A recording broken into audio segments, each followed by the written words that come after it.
Welcome back, Showa spectators.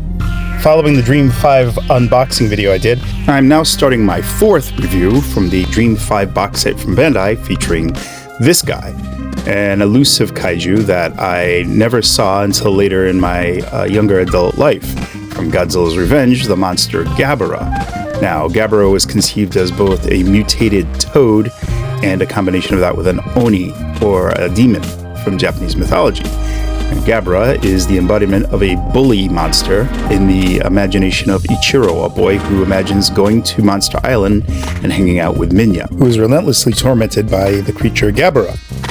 Equipped an electrical charge used against his opponents, Gabara picks on poor Manila until his dad shows up, and Godzilla teaches Gabara to fuck around and find out.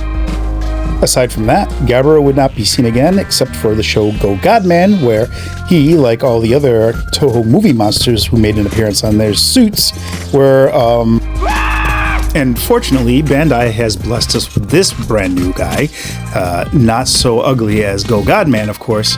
This one is ripped right from Godzilla's Revenge, looking like he just jumped off the screen, ready to bully some children. The enigmatic toad-like Oni, Gabara.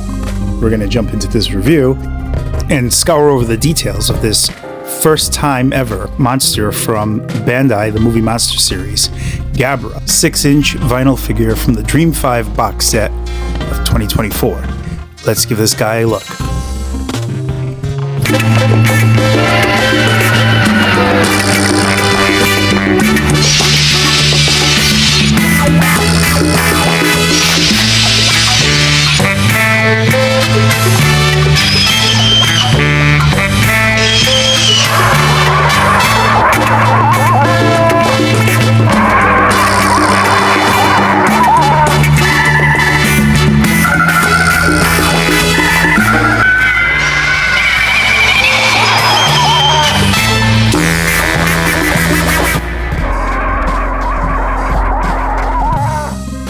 That's it. That's the first picture of Gabara I ever saw, as this monster would elude me for a number of years, so this is a big deal. Yes, Gabara is an exciting figure, as he's Bandai's first foray into the character, and the first time I've ever owned a rendition of him, so this is a big moment for me. This is an amazing sculpt as well. He looks like he's leapt off the screen. He has that menace to him. He has that really ugly cat-like face, which begs the question, is this guy really a mutated toad? He looks closer to Godzilla than perhaps but he does carry some of those Oni kind of qualities to him. Now, he's cast in this kind of turquoise vinyl, and it really does invoke the image you see on the screen. Now, turning his body around, we see that, this turquoise, bluish, green color encompasses his entire main body, and he's highlighted with this nice copper chest. Now, of course, some of his texture in the middle should be blue, but this is Bandai. You get what they give you sometimes. I'm looking at his ugly mug.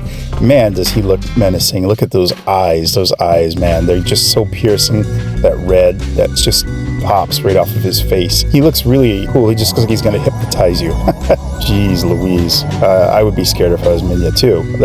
They're really well painted though. They're like a bright red. It descends into a dark red. So his mouth, look at that. Every tooth painted in there. He's got some red behind that to kind of invoke the tongue. His hair has got that orangey color, and his crest have like this light yellow tipping on each top of the individual horn. Traveling down to his opposite end, his toes are colored with this nice light lemony yellow, again, very common on other Bandai Godzillas. Focusing on detail and sculpt, first thing you can help to notice is the bumpy, warty skin, once again calling the toad-like influence of this kaiju. Very well defined all across from his feet to his neck. He also sports those suit depressions that Bandai Movie Monster series likes to sport. And he has a toad-like bumpy tail, or a lack of for that matter, once again calling that influence. Again, looking at his feet, we get amphibious style callbacks with the ridges from his toes to the upper parts of his shins, nothing at the bottom but the indicia. He's got this waistline, but it's glue sealed, so I guess at some point a waist swivel might have been considered, but anyway, his plated chest or his chest plates are nicely defined, and his hands, this balled up fist one here, sports nothing in the palm, but on the outer edge you still get that same motif of the amphibious knuckles as it is on his open palmed hand, where you do get some texture on the other side and on the top side, once again calling back that frog-like appendage. The head is a cornucopia of detail. I mean, look at this thing. It's like the ridged horns I pointed out earlier, the way they curve on up to one big final one, the cat-like ears, those big nostrils, the furrowed brow, the teeth, everything. He's just sculpted really well. They really did a great job with this guy, the hairline and everything. Let's focus on the hair. Look at every strand all carved in there. Very nice, just gracing his crown. This guy is a sculpt achievement. Now, when it comes to articulation, this guy is not much better than our Mechagodzilla 1974 figure from the same set. Yes, he gets rotation on his left arm and rotation on his right arm. That's it. There's no other rotation, no head rotation, which he wouldn't need because he never turned his head in the movie. And he has no leg movement, which would have been nice because he does do a lot of walking. And that, again, that waist swivel is not non-existent, it's glued. So that's kind of a minus. Let's call the Son of Godzilla into question or in comparison here. Clearly because this is his main antagonist in Godzilla's Revenge. Yes, Minya, as I pointed out, is a very large vinyl version of the Son of Godzilla, but he's still small enough for Gabara to bully him properly. The good thing about Gabara is he does have that balled up fist. Nice. He can use that to wallop Minya right in the face. Or more than once, if you're really feeling randy. There you go. Attaboy, Gabara. Well, this guy has to get picked on. Now Gabara's got another surprise on his other hand. Palm his face, and give him the shock of his life. Nothing wrong with that. You're scoring high marks with me, Gabara. Uh-oh, but then here comes Minya's dad. And again, size-wise, these guys scale very well, as Gabara always seemed to tower a little bit higher than Godzilla in Godzilla's Revenge, or All Monsters Attack.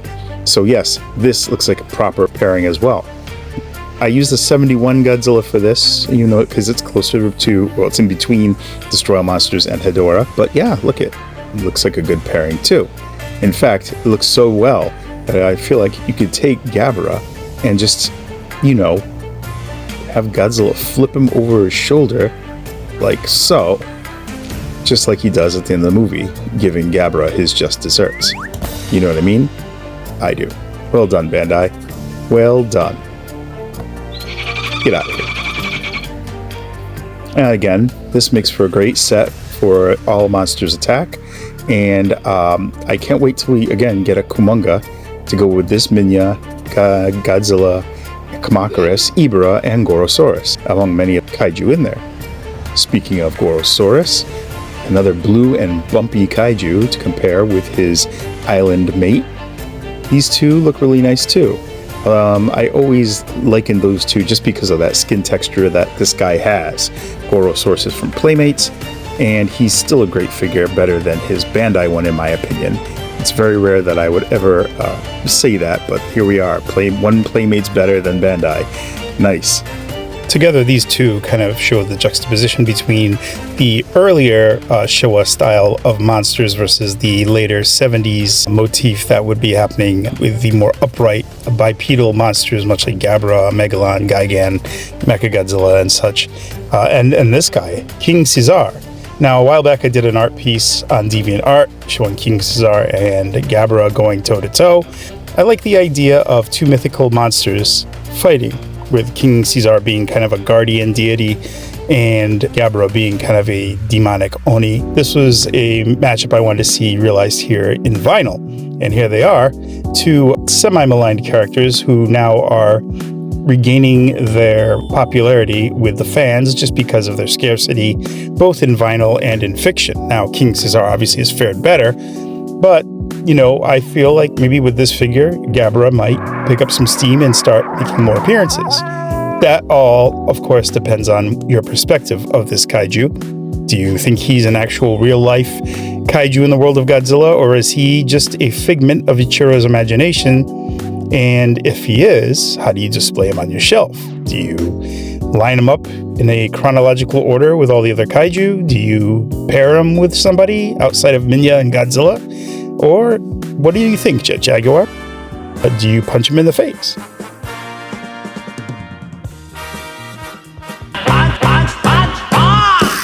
So Gabara gets 4 punches because, for one, he's a fantastic figure, and he's the first of his kind out of the Bandai Movie Monster series, which is a great achievement in itself. And we own him now if you have the Dream 5 box. But he also is very hollow, and he has his 2 points of articulation, which, much like the Mechagodzilla 74 figure, which I was also waiting for, is a little underwhelming. I would have liked at least a waist swivel since he has a seam, you know, but you can't beat that detailing and the face. That face sculpt really wins right there. Now, what are your thoughts? I have lots of questions, obviously. Do you think that Gabara is a legit monster in the world of the Showa kaiju, or just a figment of Ichiro's mind, or is he something that is real? Comment down below, like, share, and subscribe my video. Let me know your thoughts. Ask any questions. I'll be happy to answer them. I've got one more review to go. I'll be back soon. Till next time, thanks for watching. Until then.